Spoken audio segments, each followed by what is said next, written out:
पानी एक बार बहुत ज़्यादा प्यास लगी हुई थी, पानी पीने चले गए। एक हमारे यहाँ स्कूल के पास ब्राह्मणों के घर है, तो जब वहाँ हम गए पीने के पानी के लिए, सभी लड़कियों ने पानी पिया। जैसे ही मैं नलके की तरफ लगी और ब्राह्मणी एकदम घर से बाहर आई, उसने तुरंत मुझे आते ही डांटा कि हैं चूड़े चमारोगे, तुम क्या कर रहे हो, ये भागो यहाँ से, नल का खारा पानी देना शुरू कर देगा।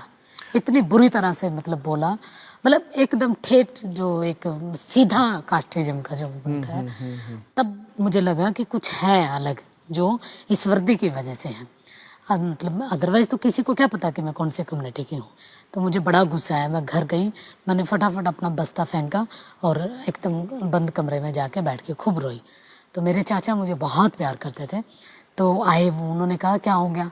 तो मैंने कहा आज के बाद मैं ये वर्दी पहन के नहीं जाऊँगी, इस वर्दी को या तो जला दो या फेंक दूंगी, मैं इस वर्दी को नहीं पहनना। तो मेरे चाचा पूछे बार बार कि क्या हो गया, मैंने उनको फिर पूरा बताया। तो मैंने मेरे चाचा से पूछा, उस एज में भी मान लो मैं पी लेती ये पानी, तो सच में खारा पानी देना शुरू करता है ये नल का। तो मेरे पिताजी ने कुछ नहीं कहा, बस ये कहा कि कुछ नहीं बेटा, मैं तुम्हारे लिए सफ़ेद कपड़ा लेके आऊँगा वर्दी का, और तुम उसको पहन के जाना। और मैंने फिर भी दोबारा जिद की, मगर मेरे को बताओ। तो मेरे पिताजी ने फिर कहा कि बेटा मेरे को भी नहीं पता, बस ये ड्योल बनाई हुई है। ड्योल मतलब पार्टीशन एक तरह से, ऊंची कास्ट का और नीची कास्ट का। पता नहीं किसने बनाई, मैंने पूछा किसने बनाई, बस उन्होंने उस वक्त छोटी सी एज में ही मुझे ये कहा कि तुम भी पता करना कि किसने बनाई है। अच्छा, ऐसा कहा उन्होंने कहा। और उस दिन की वर्डिंग और उस मतलब जो बात हुई थी हमारे बीच में, मुझे आज भी याद है। जो सबसे ज़्यादा आगे बढ़ने के लिए मेरा प्रेरणा का शब्द बना, सिर्फ इन्हीं चीज़ों को तलाशने करने के लिए कि क्या वाकई ये व्यवस्था आदमियों ने बनाई या परमात्मा नाम की कोई चीज़ रही होगी उसने बनाई है। किसी ने तो बनाई होगी। अगर भगवान ने बनाई है तो भगवान ने हमें क्यों ऐसा बनाया। मुझे आज भी याद है, मैं क्लास में जब भी मतलब जाती थी, मेरी वर्दी पे चिकनी उसके छींटे लगे होते थे और मक्खियाँ भिड़ बना रही होती थी। और उसके पीछे का कारण क्या था, खाने के लिए सब्जी तो होती नहीं थी, तो लस्सी मांग के लेके आया करते थे पड़ोस में से।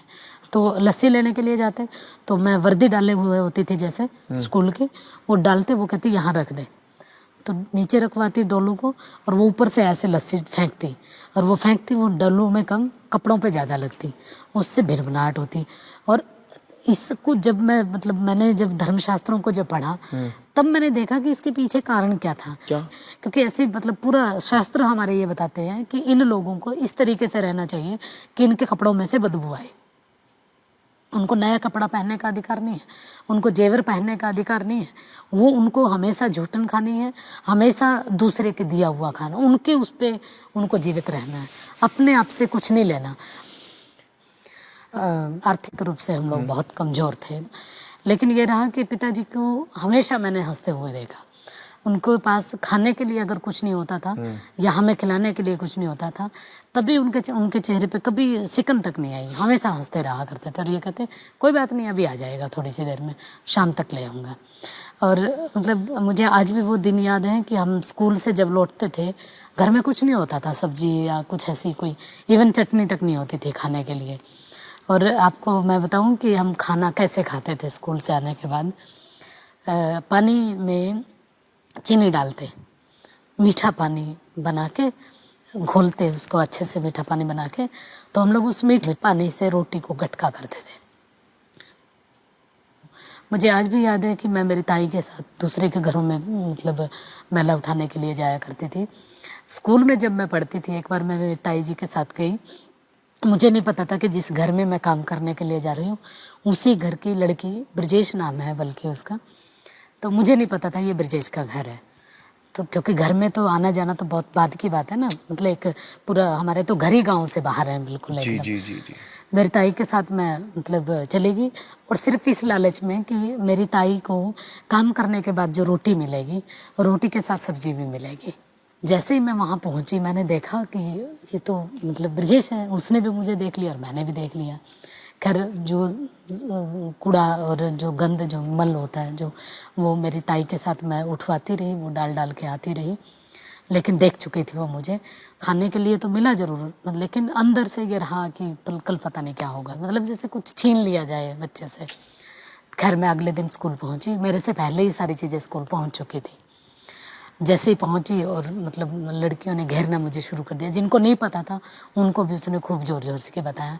क्लास में आके फिर उसने बताया कि अच्छा तू अपने ताई के साथ टोकरी क्यों नहीं उठा रही थी, तू तो सिर्फ डाल डाल रही थी हमारे घर में टट्टी को।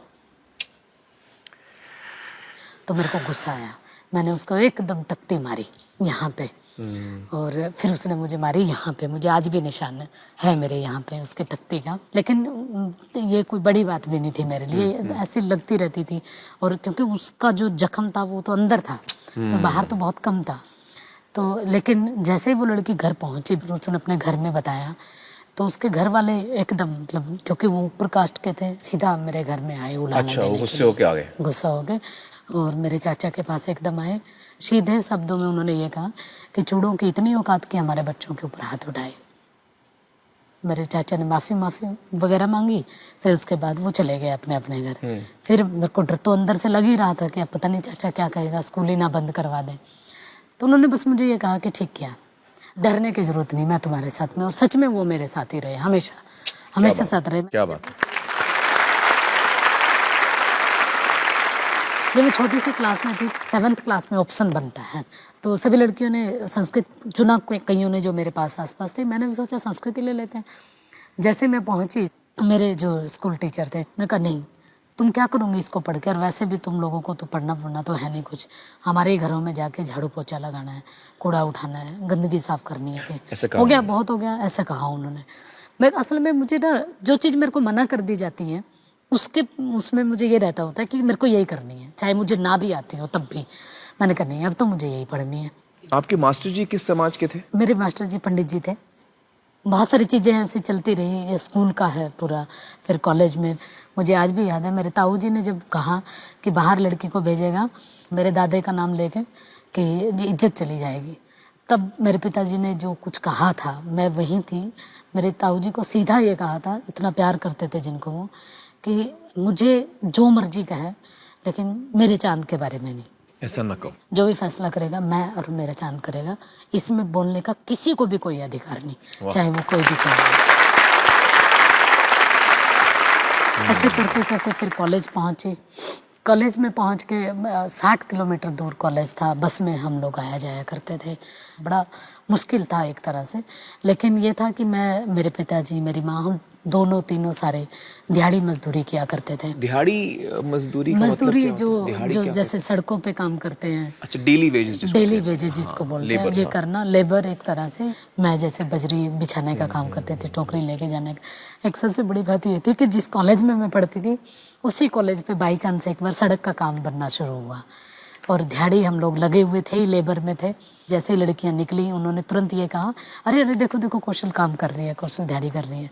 और जानबूझ के आके उन्होंने कहा, अरे तुम कॉलेज नहीं आई आज, 3-4 दिनों से कॉलेज ही नहीं आ रही, इसलिए नहीं आ रही थी कि तुम्हें दिहाड़ी करनी पड़ रही है। लेकिन मेरे पिताजी ने मुझे हमेशा अपने काम के ऊपर फक्र करना सिखाया। वाह। कि अगर काम सही है तो उस पर फक्र करो। वाह। वो चाहे दिहाड़ी करने का काम हो या कलम चलाने का हो।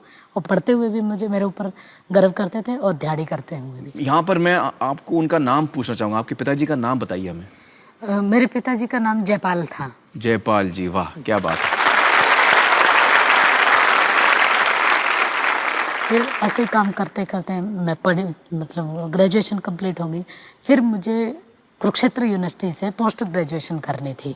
एमए के लिए पहुंचने के टाइम में ये मुझे पता था कि बहुत महंगा होगा, तो मैंने सोचा कि कुछ दिन नानी के यहाँ रह लेती हूँ। नानी के साथ कुछ दिन रही। मेरी नानी भी मैला उठाने का काम करती थी, तो मैं भी मेरी नानी के साथ काम पे जाया करती थी एमए के दौरान।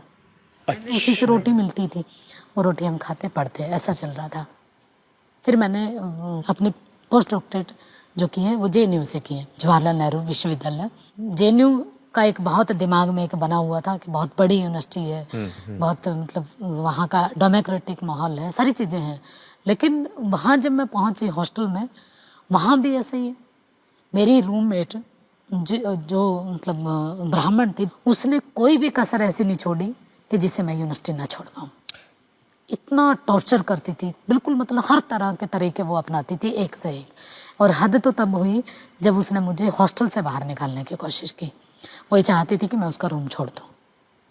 लेकिन खैर लास्ट में उसने मुझे जाते जाते ये कहा कि एक भंगी के साथ रहने से अच्छा है कि मैं इसको, मतलब अब मैं ही रूम खाली कर दूँ। तो जेएनयू में भी, दिल्ली में भी आपको ऐसी चीज़ों का इसी सामना करना तरीके से, मतलब आप ये देखिए ना, हॉस्टल में इस तरीके से हो रहा है। और फिर उसके बाद इससे कई गुना कड़वा सच जब मैंने सुना, जिस बेंच पे मैं बैठती होती थी, ये कहा जाता था कि अगर जिस दिन किसी को ये पता लगा कि कौशल की ये कम्युनिटी है, जिस बेंच पे ये बैठती है, उस बेंच को हवन से शुद्ध करवाना पड़ेगा, उसको धोना पड़ेगा। और ये बात मैं ही सिर्फ नहीं जानती, मेरे गाइड भी जानते हैं। मैंने मेरे गाइड को सामने आके बताया कि ऐसे ऐसे करके एक स्टूडेंट मेरे बारे में ये कह रहा है। उस दिन के बाद मुझे लगा वाकई कि जेएनयू में आने का भी कोई फ़ायदा नहीं हुआ। उस दिन मैं वाकई जेएनयू छोड़ने का विचार किया, लेकिन बस पिताजी ने मुझे जाते जाते भी एक ही बात कही थी कि तुम्हें कोई कुछ भी कहता रहे, बस अपनी लाइन से नहीं हटना। अगर तुम अपनी लाइन से हटी तो कुछ नहीं कर पाओगे। कौशल जी, मैं यहाँ कहना चाहूँगा, काश हिंदुस्तान में सारी बच्चियों को आप जैसे आपको पिता मिला है, उस जैसा पिता मिले। ये तो मुझे, मतलब मैं ये कहूँगी कि हर बेटा बेटी को ऐसे माँ बाप मिलने चाहिए। और आज मैं ये भी कहूँगी, आज यहाँ पहुँच के, हर माँ बाप को बेटी भी ऐसे ही मिलनी चाहिए। इसलिए क्योंकि आज मैं जो कुछ हूँ, अगर मेरे पिताजी मुझे वो ललक पैदा नहीं करते मेरे अंदर, तो मैं यहाँ तक नहीं पहुँचती। और मुझे अपने आप पे गर्व इस बात का है कि मैंने आज सब कुछ किया है वो जो मेरे पिताजी ने चाहा था। बस फ़र्क इतना है कि मैंने जिसके लिए किया वो आज नहीं है। अभी भी मतलब जब मेरा दिल्ली यूनिवर्सिटी में अपॉइंटमेंट हुआ, तो जहाँ ज़िंदगी का सबसे खुशी वाला मेरे लिए दिन था, एक अपने अपने आप को साबित करने वाला दिन था, लेकिन मेरी अपनी बदकिस्मती कहें या फिर मेरा उनका साथ यहीं तक था, वो नहीं थे मेरे पास। बस आज जो है कमी वो यही कि आज काश अगर पिताजी होते तो एक बार ज़रूर ये कहते कि उन्होंने जो कुछ किया था मेरे लिए, मैंने उसको ज़ाया नहीं गया, बल्कि मैं आपसे बताऊंगा कि जहाँ भी हैं वो इस वक्त आपको देख रहे हैं, इस बात का पूरा एहसास उनको ज़रूर यकीनन है। लेकिन मैं सिर्फ इसमें ये कहूँगी कि कास्ट का फैक्टर, ये जो अछूतपन का जो है, इतना भयानक है कि आप इसको कहीं तक भी ले जाइए, सामने ही मिलता है। इवन यहाँ दिल्ली यूनिवर्सिटी में रहते हुए भी आज भी वही स्थितियाँ हैं, आज भी ऐसे ही व्यवहार होता है जो उस 5वीं 4थी क्लास के बच्चे के साथ हुआ करता था, लेकिन उसका तरीका बदल चुका है। छोटी सी चीज़ मैं ये बताना भी चाहूँगी, अभी मैं तो यूनिवर्सिटी में प्रोफेसर लग चुकी हूँ दिल्ली में, मैंने वहाँ रेंट पे रूम लिया। उनको मैंने बता भी दिया था सीधा सीधा कि मैं दलित कम्युनिटी से हूँ। उसने तब कुछ नहीं कहा। मैं हर रोज़ थोड़ा सा लेट आती थी, क्लासेज होती थी। एक दिन बाई चांस मैं थोड़ा सा पहले आ गई, मैंने देखा मेरी माँ झाड़ू लगा रही है आंगन में, जो हमारा नहीं था, वो तो मकान मालिक का था जिसका घर मतलब हमने रेंट पे लिया हुआ था। तो मैंने कहा ये किसने कहा तुम्हें करने के लिए? उसने कहा कि वो बोल रही थी ऊपर वाली। मेरे को इतना गुस्सा आया, मकान मालिक। मैं फिर फटाफट गई, मेरे को गुस्सा आया बहुत। मैंने कहा आंटी ये क्या करवा रही हैं आप? उसने कहा कि ठीक है, काम तो करना ही पड़ेगा, चाहो तो कमरा खाली कर दो। काम तो मैंने करना कहा ठीक पड़ेगा है। मतलब? तो फिर मैंने अगले दिन ही रूम खाली कर दिया। फिर मोहम्मदपुर में आई, वहाँ भी ऐसे ही हुआ। फिर किशनगढ़ में आई, वहाँ भी ऐसे ही हुआ। मतलब किशनगढ़ वाले में तो बल्कि ऐसे हुआ कि हमने सफेदी करवाई उन्होंने दोबारा उस घर में जिसमें हमने छोड़ा। मतलब एक भी चीज़ ऐसी नहीं छोड़ते जिससे ज़रा सा भी मतलब हम अपने आप को ये माने कि हम इंसान हैं।